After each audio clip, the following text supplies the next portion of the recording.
Hola, es Juan.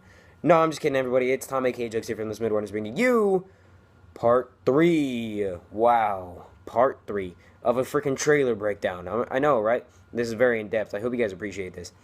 So let's just continue.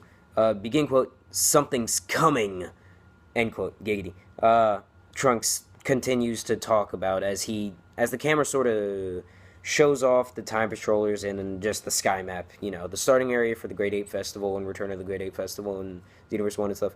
Begin quote, be on your guard, end quote. He talks, showing us Great Ape Vegeta falling to the mountains map, like the Great Apes entry sort of thing. Begin quote, the only way to confront the new threat is to join forces, end quote. Sorry, I had to read who was saying that. The announcer then says this as an Acrosian CAC revives the Time Patroller with Great Ape Vegeta in the background. So we've kind of seen that before. We see the Namekian CAC doing the tail grab successful animation to Great Ape Vegeta. We then see a human CAC riding the Nimbus Cloud with the power pole, dodging a giant boulder thrown by Great Ape Nappa. Keep in mind this is kind of happening on the, desert area, I guess you could say. It's not mountains, but it's sort of a similar art style and looks to mountains. We see all the Time Patrollers attacking, a downed Great Ape Nappa, so when they're in their, wow, I can't believe what has my life become state. They do this for a second before the scene changes. The announcer says, begin quote, use the unique powers of your allies to your advantage, end quote. We see a Namek... Wow, I put Namek instead of Namekian. We see a Namek CAC become Super Namek and charge at Great Ape Vegeta. Now, I really hope they start showing off a Namek CAC becoming big with different clothes on, because it's bothering me they've only showed him in the standard outfit. It would just be cool to see other clothes blow up, too. Then we get to see a fully armored Great Ape Nappa, so I can tell because it's got, the darker... I'm going to sit it back up on the couch, sorry. He's got, the black and stuff. Yeah, when he shows up there, you know what it is. It might be Raditz. Ooh, I don't remember now. Alright, then a fully Great Ape Nappa turns to the Saiyan CAC. Wow, that's great. It's the purple-haired guy again. And he does this weird, orb thing that I mentioned in my last breakdown, where the CAC just kind of, spazzes out. He's like, argh! And then, these orbs appear around him, and if you get caught in one, the CAC is like, wow, what is wrong with my life? Am I at a rave? Exactly. There you go. So, begin quote, be careful, as they may be turned against you, end quote. The announcer adds this as we see a tired Saiyan CAC appear in the X1 Demigraph fight room, then fights his clone. Does this mean that when teleported there, we could be fighting any of our teammates? Maybe even another CAC from anywhere in the world?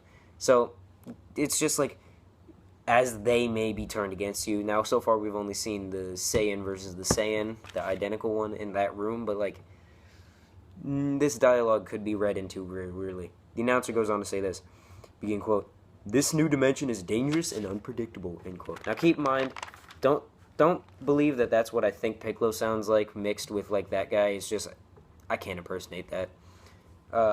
Hasn't Dragon Ball always kind of been like that, though, where it's dangerous and unpredictable? Never mind that. What we saw during that was just cool. So what happened is we saw Lord Slug being evil in the sky. He's just being evil. And a bunch of CACs fighting him. We also saw Tree of Might Cell join the fray, so he's got the symbol, and that looked amazing. Then we get to see the Destroyed Cell Games arena, where it's just a giant crater, with CACs fighting normal full power Cell, so it's not the Tree of Might guy. That just kind of disappeared, I guess.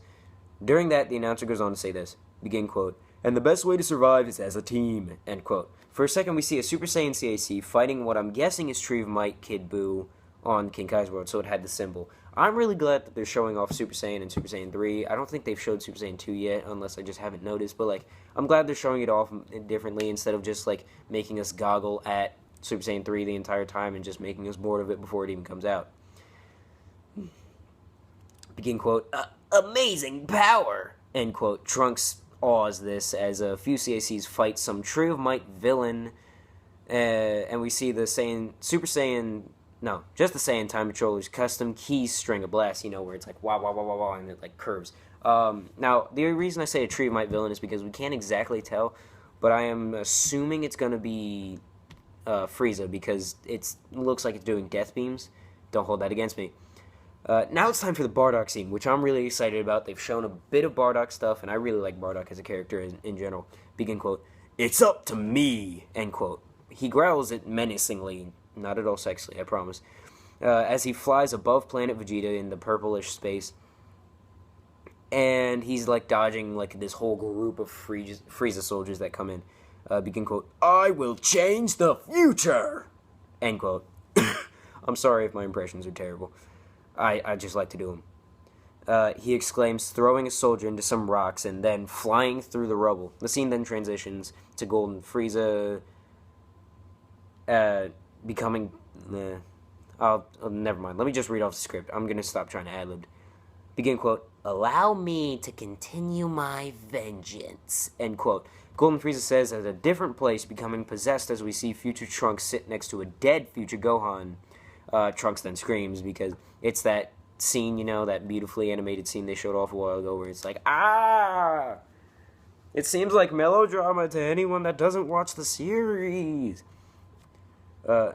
Begin quote. Now this is where I'm really excited. Alright, this is the actual begin quote. "Take care, my son," end quote. Majin Vegeta says, thrusting Super Saiyan Kid Trunks' head into his gut while Goten watches. Now this is it's the best Vegeta can do for a hug. It's great. Majin Vegeta then proceeds to completely eye-fuck the camera better than anyone in any kind of history. I don't care what you guys say about Rick.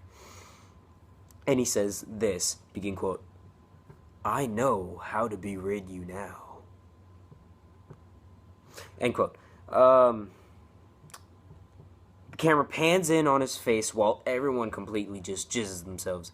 And he does his final implosion, but we don't get to see the actual explosion. We just get to see him like, ah, and then camera changes. Wow. I'm sorry that you have to hear this. Begin quote. "Don't wait any longer. It's time to fight alongside those heroes with your own power and with your allies throughout the world," end quote. The announcer says this over a lot of stuff happening, so let me just kind of speed through this. First, we see Great Apes, Vegeta, and Nappa. Then we see Zarbon and Dodoria taking off from First Form Frieza's sides, like while he's in his little pod. Then Saiyan Armor Vegeta begins to fire a blast while Ginyu gets the familiar power-up we saw a lot of in X1 where the eyes flash red. But it's full Saiyan Armor where he's got like the shoulder pads and everything, which confuses me because I don't remember him having that at all on the Namek area, but maybe I'm wrong.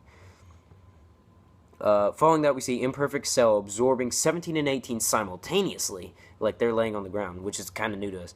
The Dragon Balls all together are on Namek, so that's obviously the wish scene.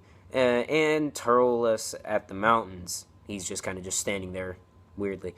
We see Future Gohan turn sporadically to see a possessed Android 16 on the ground. An army of Metacoolers rise from behind a hill in a different scene. And then a bunch of Frieza soldiers fly at the camera from another different scene, which looks like it's going to be the Bardock area.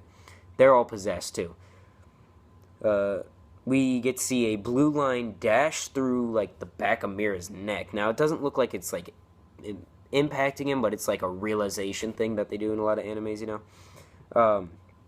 Like I said, like I wrote here, it looks like he's realizing something. And Trunks and the Saiyan CAC just get, like, knocked away from something. A female CAC goes Super Saiyan 3, and a Super Saiyan 1 female summons a large, like, ki blast. She's like, ah, carpal tunnel syndrome, which I have after writing this freaking script. We see possessed Frieza, and Saiyan male CAC fighting after that. Then we get to see Super Saiyan 3 CAC doing a grab attack on Kid Buu. This is a male, by the way. And Great Ape Nappa launching a huge ki blast with his mouth, which we get to see a close-up of the Saiyan CAC just, like, blocking it. We get to see the Saiyan male CAC use the super sexy, ultra awesome Super Dragon Fist, which is great in this game. I like it much better than in X1. And we get a snippet of Timebreaker Bardock before the announcer says this. Dragon Ball Xenoverse 2. Oh, that was begin and end quote, by the way. Begin quote. This is the moment I've been waiting for, end quote. Super Saiyan Goku says as we see him. And then it goes to the release date and all that. And it looked like he was on Destroyed Namek.